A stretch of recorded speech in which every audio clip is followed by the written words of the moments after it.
Okay, if we look at the value chain, the rectangle boxes, as I mentioned, is describing what we actually do within our business. And again, the organization chart is subordinate to the value chain. So now if we take one of those rectangle boxes and do a drill down on it, then we can go in and see the various steps that we have. It's got logic with it and so on. We can have additional drill downs for various steps, and we can also have documents attached to it, HTML files or whatever attached to it. So this can become a repository for how we do business. Now later, if we make an improvement to that, to our overall system, then we would be changing one of these overall processes. Now, if we go in and move on now,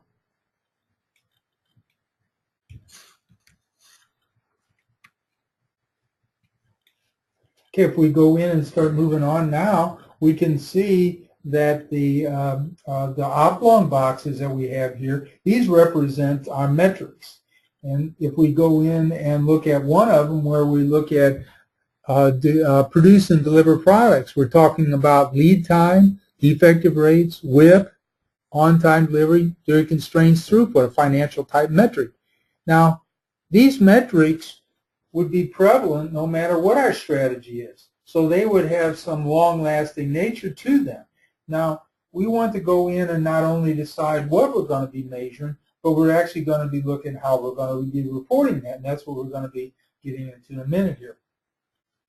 But before we do that, let's go in and start looking at how we traditionally go in and have scorecards, or how we look at data. Now, you can see in the upper left-hand corner here, we got tabular reporting. Okay, notice how this is broken out. It's by year. Now, if something changed in June, we really wouldn't know it. There would be something that would happen before June and after June, and it would have been averaged basically out for the full year. So it's not really looking at it as an overall process. Also, things don't magically change after the first month or beginning of the first month of the fiscal year. Now, another way of presenting data is with a stacked bar chart. Now, with the stacked bar chart, they can look real pretty, but we tend to go in and start seeing, well, which is the biggest problem of the day or the week, and then we go in and have somebody take that on. Now, often those kind of dialogues occur where? The war room. Okay, what does that actually lead to? Okay, that's kind of like a firefighting mode, where often these problems are really more common cause issues that's going to take a little bit longer or more effort to actually address them, and you cannot just fix them in a day or two. You might have to look at how some data over a long period of time to really get to the root cause.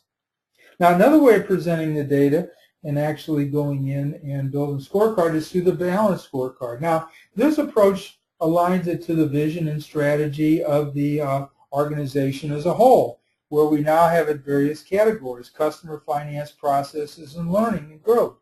So we're trying to, though, align these particular metrics to strategies. Now, guess what? Strategies can change. Well, if strategies change, then that can lead to changes in our metrics. Now, another thought that we can have here, you know, if Joe goes in and looks at a process, he might like pie charts. Now, if Sue goes in and looks at a process, she might like stacked bar charts.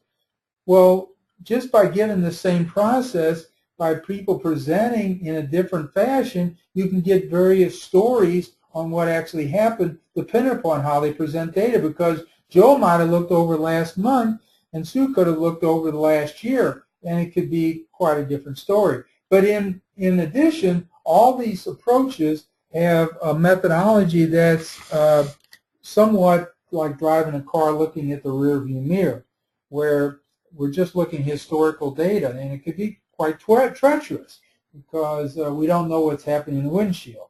Now, another way of looking at the data is with red, yellow, green scorecard. Now, with this approach, we set goals, and if we're not meeting our goals, then it becomes red, and then we need to take action. And so you can see this particular scorecard changing from red, green, and back to yellow, and this is an actual scorecard. Now we're going to expand upon and look at that scorecard again in a little bit more details and take that data and look at it in a different fashion. because we really want to lead to 3 R's of business, everybody doing the right things, doing them right at the right time. But does that really occur with red, yellow, green scorecards? Now, if you notice in the center bullet there I said this can result in counterproductive initiative, 24/7 firefighting, the blame game, and proliferation of fanciful stories why goals weren't not met. Now, that might sound kind of silly a little bit, but that's actually what really happens a lot of time. But in addition, it doesn't really tell us anything about what's going to happen in the future. Because if we had something that could look out the windshield of the car and we don't like what we see, then we can apply the brakes or turn the steering wheel. Now let's go in and take that same set of data and look at it in a different fashion. And I'm going to be using control charts over here. Now these are individual control charts. And they're not X bar and R charts and P charts and things like that, because I think that can lead to very bad behaviors. And that's kind of another side discussion. If somebody's interested in an article that shows why X bar and R charts can lead to wrong behaviors, let me know, and I can send you an article on that. But right now we're going to be focusing on individuals chart. Now this is not a traditional control chart, where a traditional control chart is to identify when special causes occur, stop the presses, and then fix those issues and get things going. This is taking what I call a 30,000-foot level view. In other words, like an airplane, a view of the Earth. So you're not getting in all the details. With this approach, if we got difference between day of the week, raw material, machines, cavities, different departments, all that is considered a potential source of common cause variability. So I don't want to react to all those changes. So we're going to have what I call infrequent subgroup and sampling, so the variability occurs between each of these subgroups, and that's a very important point. So in this particular case where we looked at that same set of data, the question is, do we really believe now when it changed from red to green, did we really make an improvement? You know, I think when we start looking at this, we say, gee whiz, we're still within our control limits. We don't see any patterns to it that are very strong at all. And we'll say, well, it doesn't look like they really improved anything. So if we looked at this chart here, we'd have a completely different conclusion than we looked at the red, yellow, green scorecard. And again, we want to have something that drives to the 3 R's of business. So if we went in and looked at a period of time, we could look at 3 months, 3 years, or 10 years. We might see various stages that we have. And a lot of times we'll say this is in control. People don't know what that really means, so I kind of avoid those words. But we'll look at this, do we have stages where there's regions of stability to that? Now, if we have a recent region of stability, then what we can say? We can say the process is predictable. Oh, gee whiz, what did I just imply? I implied that you can go look out the windshield of a car. Now, if I'm saying it's predictable, what's the next obvious question? What do you predict? So what we're going to look at is the data from the recent region of stability. We're going to consider that a random sample of the future. So we're going to take that same set of data, and since it's continuous data, we're going to put it in a probability plot. And this particular one shown is normal probability plot, but we can do a lot of different probability plots, and that's important consideration for putting all this together. Now, if you notice on the x-axis, we got response, and the y-axis is percentage less than. So we're basically looking at a distribution of what we expect in the future, considering this random sample of this latest region of stability. Now, in this particular case, the value to trigger to red was 2.2, and if it got below that, it triggered to red. Again, this is a true scorecard. So now if we looked at it this way, we'd say we've got about 33% of the time we believe it's going to be below red.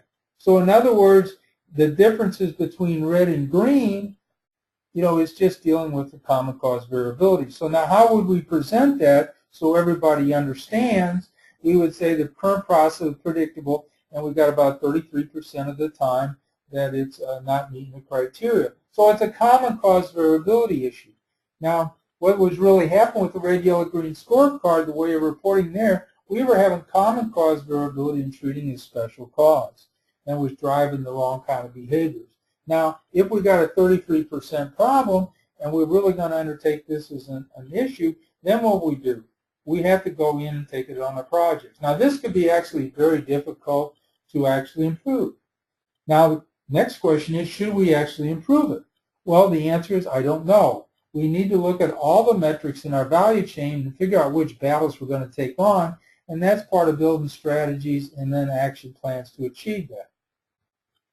Now, if we go, so what we really want to do is have this, is it predictable what we predict for all these oblong boxes. Now, if it's attribute, it's going to take a little bit different form, but it's still going to be the same thing. Notice I'm suggesting you don't use CP and CPK and PP and PPK because those are hard to understand what they really mean. So in this case, I can pretty much for every situation say, is it predictable? What do you predict? Now, if it doesn't have a spec, I can still go in and address what is the median, and 80% frequency of occurrence is another way of making statements about prediction. Okay, so that wraps up for step number 2. So again, step number 2 is looking at a long-lasting system of what we actually do and how we're actually measuring ourselves. Now, we know we need to improve, but the question is, where do we actually improve our effort? And what I'm suggesting, rather than just going in and hunting for projects, what we're going to do is we're going to go in and try to look at the overall system, put a little bit of analytics with it to figure out where we should be focusing our efforts. Well, and so we're going to look at, and also at the same time, we're going to blend innovation and basically look at the economy. We're going to look at how our overall industry is performing and basically where we should focus our efforts. The next step, step 4, is we're going to, and for profit companies, we want to tie this to the financials. And we're going to create and look at and report our financials using what I call satellite level reporting. So we're not going to be looking at just a table of numbers every quarter, but we're going to look at, for example, profit margins, and we'll look at it monthly. And I'm suggesting we look at it for several years, and we can start looking at it, see if things changed or not relative to profit margins. We then want to set goals for profit margins, for example, and maybe year-over-year growth. And we want to have these all be reasonable. We also want to have them be SMART. That's specific, measurable, actionable, relevant, and time-based.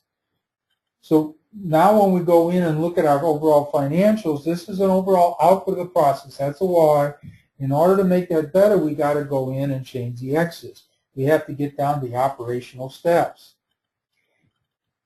And we want to now get everybody together as opposed to trying to have one person figuring out what you're going to do, is what we want to look at as a team effort on figuring out where we should focus our efforts. And what we want to do is to build the strategies that are aligned to these overall, how we do business is defined in the value chain, and also these goals. And we want to make them so they're specific enough that we can lead to targeted efforts. And now that leads to the, for the strategies, the way they're worded, how do we go in and align those to the most high potential areas where it's consistent with, again, moving the needle for our financial metrics. Now, in order to report these metrics and look and see if we made any changes and set goals, we're going to be tracking those at the 30,000 foot level goal. Again, we're going to see, is it predictable? What do we predict?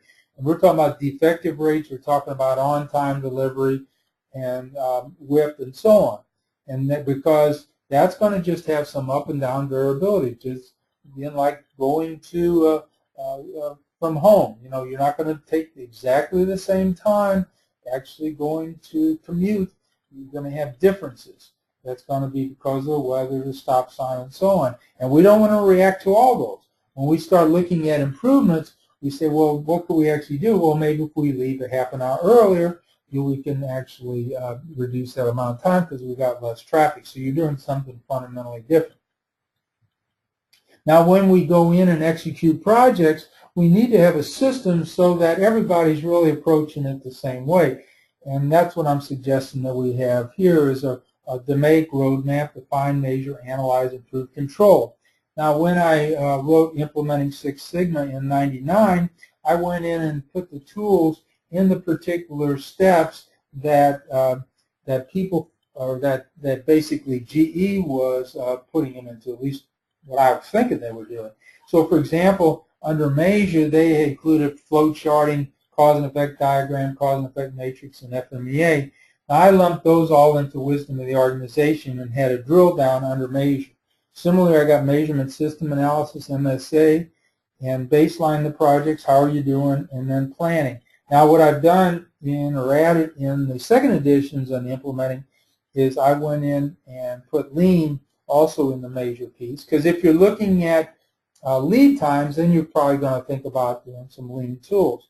You're not going to always use lean tools, but sometimes you will. It depends upon what you're trying to change. Now, in my new book series here on Volume 3, I go in and also put lean in the improve phase. But basically, we got a very specific roadmap that people can follow when they're executing their projects. Now, how does this actually fit in the overall business? If you notice, the lower circle there that I've got is that's the improve phase or the project to make. Now the center piece is the enterprise to make. This is the business system. This is the 9-step business system that I've been talking about. Now the other way to improve is looking at the roadmap at the top, which is actually doing a design project. And I'm following the roadmap of the MAD roadmap for that. So the idea is we want to go in and pick our battles. And that's part of what we do and analyze, and then that gets to specific action we want to take on or take and improve. Now, if we then, we want to see how well we've done, and we want to then look at our projects and see if it actually moved the needle like we thought it would be. And so we're trying to create the goals also for these 30,000 foot level metrics, which has an owner. So then the person that owns these particular metrics, whether it's WIP or defect rates or whatever, they don't know how to actually reduce that. So it becomes a metric that's pulled for the creation of projects, as opposed to let's just going in and pushing projects into the system. And finally, we want to control. We want to have a mechanism at the enterprise level, not just the project level, to control it. Now, what does that mean? Well, we're looking at even how you go in and conduct meetings. How do you look at data in your meetings? Does it always lead to the right kind of behaviors? And so you're not putting some stuff under the carpet. We want to have it so, hey, we can go in the water level, we're going to show those ugly rocks, and that's okay, and we're going to take them on one by one. We want to maintain the gain that we've experienced with the projects, but we also want to have a business system that has adequate controls in it also. Now, another way of presenting this is through the graphic here. I talked about the 9 steps. Now, the first 2 steps in that 9-step process are the categories that I show at the top. The third one is dealing with assess performance. That's step 3. Goals. Goal-driven strategies is 5. Improvements, execution, and maintaining gains. And this gets in a little bit more details about actually what's happening in each one of these steps. Now, I want to show how this also aligns with this 9-step process, aligns to the enterprise to make system. So I've kind of pulled out some of the various steps. So to define and measure, one of those attributes or the things that you're looking for is creating that value chain, where define is what you do and measure is how you're actually going to measure what you do. So those are 2 of the things that we're talking about on that. Now, if you look at that center piece, we have this enterprise to make system where, again, we define and measure what we have, and then we want to analyze it. We're looking at, as the upper right-hand corner shows, where we're looking at bottlenecks, and also we want to look at risk assessments too. So somebody could say, well, what are we going to do that? Well, is that going to have too high a risk for what we want to do? And we want to weigh all that. And then the lower right-hand corner is what I call an enterprise improvement plan. It's a graphic to go in and line projects, which are on the far right, to the actual goals that you're taking on.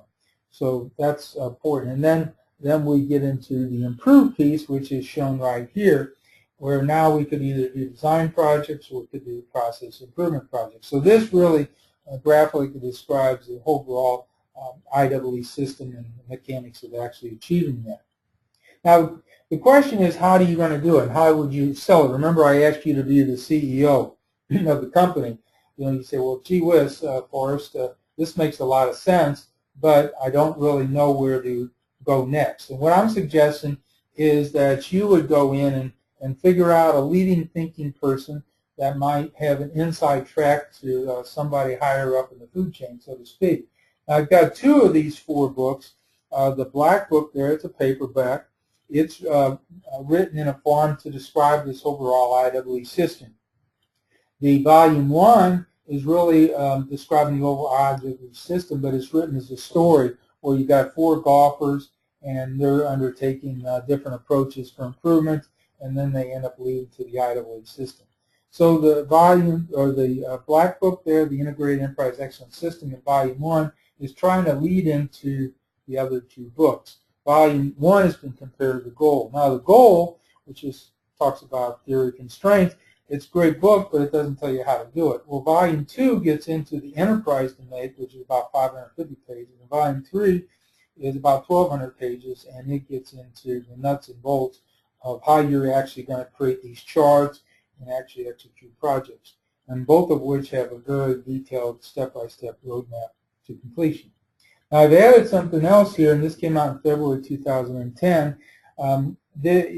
You have all these memory jogger books out there, and they're really good. They help you understand these various tools, but nothing hooks them together. The purpose of this book is to actually serve as a kind of memory jogger type book, but also hook them together in a roadmap. So this is consistent with the project execution roadmap, and also it has a front section on how you actually determine projects. Now, what I'm trying to do with this book set series is build upon the concepts that have occurred in the past. So we're not saying blow up everything, but what we want to do is build upon that, and that's what I've kind of put together with this IEE system. Now, how does the IEE system compare to other systems? Well, I listed some of the attributes on the left-hand side that I think are important relative to the business system, and the IEE system does a pretty good job aligning to those.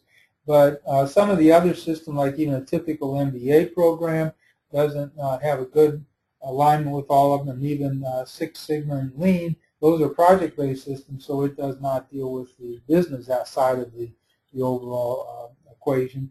And then even the balanced scorecard also has some shortcomings too. So I think overall the IEE system puts it all together. So we talked about the previous described 9-step can act as a guide to the implementation of a company-wide governance system that can be long-lasting and effective. And what we suggest is that organizations start looking into it. So part of your job, again, was to be the CEO of this company.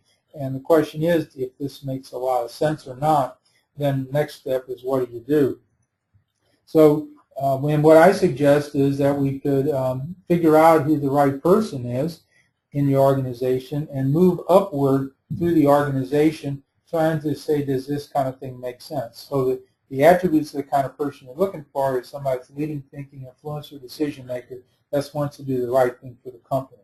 And then we got some articles we can send them in conversation and see if this sorts of things make sense. And if it does, we can help you achieve it. Now, our black belt and master black belt public training, which we have in Austin here, it has attributes, or it talks about this overall IEE system and how you could actually create these charts, because the 30,000 per level charts are quite different than normal control charting, and how you can overall align with the overall roadmap of the book, which is described in the book, but plus then it goes in and can be used to help you build a business system that is built around this methodology.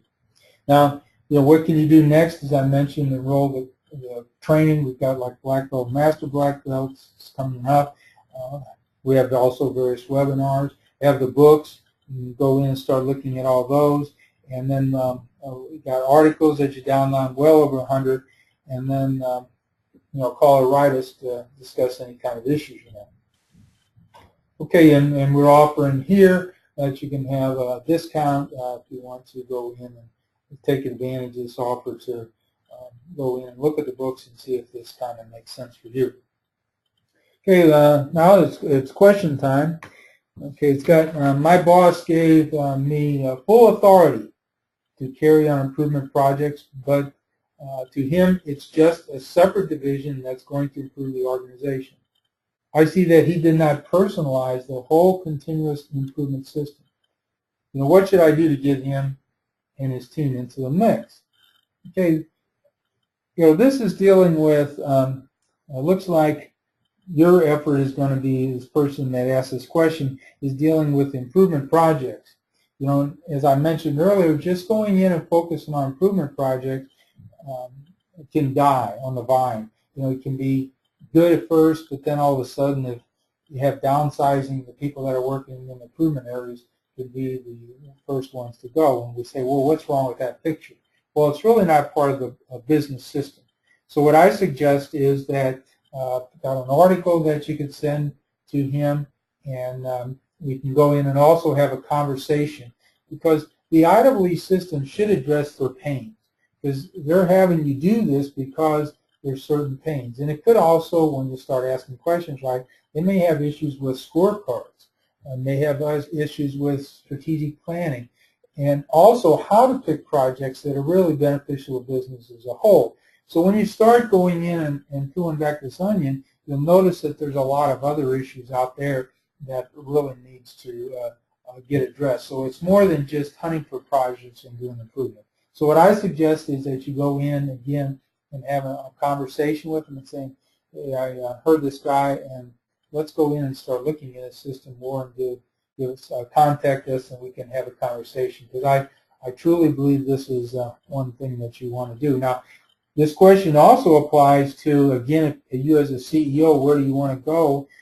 and if this system makes sense to you, and now you want to go in and find an influencer decision maker who you can talk to about this overall system and see if you can navigate up to the organization. I want to kind of end a little bit on one point. Not everybody's going to like this system, because you're lowering the water level and you're showing a bunch of ugly rocks. Sometimes people have been hiding behind for years, or they're not just really interested in changing how they've done things. So what I'm suggesting is we navigate up through the top and through an individual one-on-one conversation, and hand them off material and so on. And then if you say, hey, we're going to do it, then all of a sudden, if there's some naysayers, it doesn't matter, because you're going to be doing it, and they have to follow along with it. Okay, is there any more questions? It doesn't look like it. So, okay, well, we'll just go and wrap it up here. So once you exit webinar, a survey will appear, and we appreciate your feedback on the survey. So I've enjoyed spending this time with you, and hopefully you had some very good takeaways.